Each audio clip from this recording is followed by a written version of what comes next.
Election পাতিব আমি অনুমতিটো পালে আমি ইলেকশ্যন পাতি দিলোহেঁতেন এই 12টা বজালৈকে আমি অপেক্ষা কৰিম কিন্তু আজি যদি ৰাতি 12টা বজাৰ ভিতৰত যদি নাহেগৈ হাইকোৰ্টৰ পৰা তেতিয়াহ'লে মই ভাবো যে মেট্ৰিক আৰু হায়াৰ ছেকেণ্ডাৰী পৰীক্ষাৰ আগত ইলেকশ্যন হোৱাটো অসম্ভৱ হৈ পৰিব আৰু এই ইলেকশ্যনো পিছুৱাবৰ কাৰণে কোনে লাগি আছে কংগ্ৰেছ দলৰ কৰিমগঞ্জ দলৰ প্ৰাৰ্থী হাফিজ ৰফিজ আহমেদ চৌধুৰীয়ে গোটেই কেছটো কৰি আছে আৰু তাৰ পৰা বুজা যায় যে গোটেই পঞ্চায়ত ইলেকশ্যন খেলিবৰ বাবে হাফিজ ৰফিজ চৌধুৰী আৰু তেওঁৰ সংগীসকলে সাহস কৰিব পৰা নাই আৰু সেই কাৰণে কেছটো কৰি পেলাই পঞ্চায়তটো পিছুৱাই আছে নিয়মমতে পঞ্চায়ত পাতিব লাগে যে চৰকাৰক বিপদত পেলাও পঞ্চায়ত পাতি দিও কিন্তু ইয়াত উলুটা হৈছে যে বিৰোধী পক্ষৰ একাংশই কাৰণ হাফিজ ৰফিজ চৌধুৰী কংগ্ৰেছ দলৰ অফিচিয়েল কেণ্ডিডেট হয় আৰু আন যিগৰাকী অধিবক্তা তেওঁ কংগ্ৰেছ দলৰ দিনতে সলিচিটৰ জেনেৰেল হৈছিলে দিল্লীত গতিকে দুইজন অধিবক্তাই আজিও তেওঁলোকে আৰ্গুমেণ্ট 3 দিন আগত শেষ হ'ল আজিও 2 ঘণ্টা আৰ্গুমেণ্ট কৰিছে গতিকে কিহৰ কাৰণে তেওঁলোক পঞ্চায়তৰ কাৰণে সাজু হ'ব পৰা নাই মই নাজানো কিন্তু তৃণমূলক গণতন্ত্ৰ বচাবৰ বাবে এবাৰ আমি বহুত কৰিছিলো পাৰ্টি লেছ কৰি দিছিলো যে কোনো পাৰ্টিৰ হ'ব নালাগে যাতে অৱসৰপ্ৰাপ্ত শিক্ষক অৱসৰপ্ৰাপ্ত ডক্টৰ সকলোৱে যাতে ইলেকশ্যন খেলিব পাৰে ভাল পৰিৱেশ হয় পঞ্চায়তৰ পৰা দুৰ্নীতি নোহোৱা হয় কিন্তু যি নহওক আমিতো হাইকোৰ্টৰ ওপৰত মাতিব নোৱাৰো গতিকে ৰাতি 12টালৈকে অপেক্ষা কৰিম আৰু 12টাৰ আগত যদি জাজমেণ্ট পাওঁ হ'ব নহলে আৰু এটো মেট্ৰিক হায়াৰ ছেকেণ্ডাৰী পিছলৈকে পিছুৱাই যাব তাৰ পিছতো বানপানী আহিব বা বানপানী থাকিব কি পৰিৱেশ হয় আৰু এতিয়াই ক'ব পৰা নাযাব আজি যদি 12টালৈকে মই ইলেকশ্যন কমিশনকো ৰিকুৱেষ্ট কৰিছো যে আপুনি বহি থাকক আমিও বহি আছো কাৰণ পুলিচৰ পৰা ক্লিয়াৰেন্স লাগিব কোনটো ফেজত কিমান ডিপ্লয়মেন্ট হ'ব ডিজিপিও বহি আছে চিফ সেক্ৰেটাৰীও বহি আছে আমিও বহি আছিলো যদি 12টাৰ আগত ৰায়দান হয় আমিতো কৰি দিম কাৰণ যিজন ন্যায়াধীশ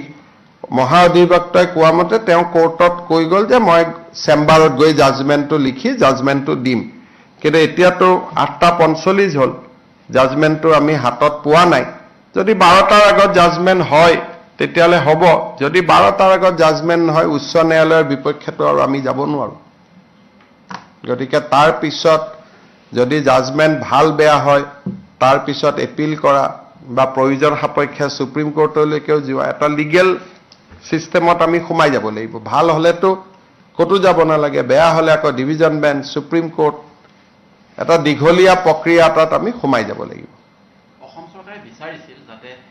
যিখিনি বিবাদিত জিলা সেইখিনি আমিতো কৈছিলো যে যদি 19খন পঞ্চায়তৰ কথা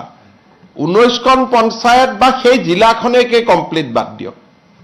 আমাৰ এডভোকেট জেনেৰেল তাত আৰ্গুমেণ্টটো দিছে এতিয়া ন্যায়াধীশ গৰাকীয়ে কেনেকে জাজমেণ্ট দিয়ে এতিয়াতো মই দেখা নাই জাজমেণ্টটো দেখাৰ পিছতহে আমি অপিনিয়ন দিব পাৰিম ভাল বেয়া যিয়ে নহওক কিয় আমাৰ মতে নগলে তেতিয়াও কথা কিন্তু আমাৰ ফেভাৰতো যদি যায় আৰু জাজমেণ্টটো কালি পাওঁ তেতিয়ালে ইলেকশ্যন নহব 12টাৰ আগতে পালেহে ইলেকশ্যন হ'ব নহলে মেট্ৰিক পৰীক্ষা হায়াৰ ছেকেণ্ডাৰী পৰীক্ষাৰ ইমান ওচৰত গৈ ইলেকশ্যন পাতিলে ছাত্ৰ ছাত্ৰীসকলে সমালোচনা কৰিব গতিকে যিসকলে মোক পঞ্চায়তৰ ওপৰত সুধি আছিলে এইখিনিকে মই জনালো হ'ব উমৰাংচুত যোৱা কালিৰ পৰা আমি ডি ৱাটাৰিং কৰি আছো যোৱা কালিৰ পৰা আজি 3 মিটাৰ পানী কমিছে 7 মিটাৰ কমিছে লাষ্ট কিন্তু পানী কিমান মিটাৰ আছিলে কৈছে 26 মিটাৰ তাত পানী সোমাই আছে আৰু 4টা ৱেলৰ মাজত ডিস্ট্ৰিবিউট হৈ আছে আৰু গোটেইকেইটা ৱেল ইণ্টাৰ কানেক্টেড এতিয়া এই 4টা ৱেলৰ পৰা পানী কমিলেহে তাত আমি কিবা মানে ফলাফল পাব পাৰো এতিয়া নাগপুৰৰ পৰা আজি এটা ডাঙৰ মেচিন আহিছে সেই মেচিনটোৱে যদি কালি ৰাতিপুৱাৰ পৰা কাম কৰে গধূলিলৈকে পানী শুকাই যাব কিন্তু যদি সেই মেচিনটোৱে কাম নকৰে আমাৰ নৰ্মেল পানী মেচিন দি হিচি থাকিলে আৰু 48 আৱাৰ্ছ আমাক লাগিব 9 গৰাকী 9 গৰাকী সোমাই আছে, এগৰাকীৰ আমি শৰীৰ পাইছোঁ, বাকী 8টা ফেমিলি আহি আমাক ৰিপৰ্ট কৰিছে। গতিকে টোটেল 9টা বুলিয়ে ধাৰণা কৰা হৈছে। আৰু যদি কোনোবাৰ ফেমিলি নাই, একেবাৰে অকলে আহিছে, কোনো মিছিং ৰিপৰ্ট কৰা নাই, লগ বন্ধুও নাই, সাধাৰণতে ফেমিলি নাথাকিলেও লগ বন্ধু থাকে। গতিকে কোনেও এতিয়ালৈকে আমাক 9 জনৰ ওপৰত কোৱা নাই, আৰু এজনৰ মৃত শৰীৰটো আমি ইতিমধ্যে পাইছোঁ। So it was an illegal coal mine that you have also found? It was a abandoned mine. It was not a illegal mine. This mine was legally operated by Assam Mineral Development Corporation till 3 years back. After 3 years, 3 বছৰ কিমান দিন? It was abandoned for last 12 years. So that was the first day these people entered into the well. So AMDC has abandoned all these mines 12 years back. So this is not illegal mining, it was an abandoned mine. And these people has entered that day for the first time into the mine to extract coal. Or before that there was no mining on that side.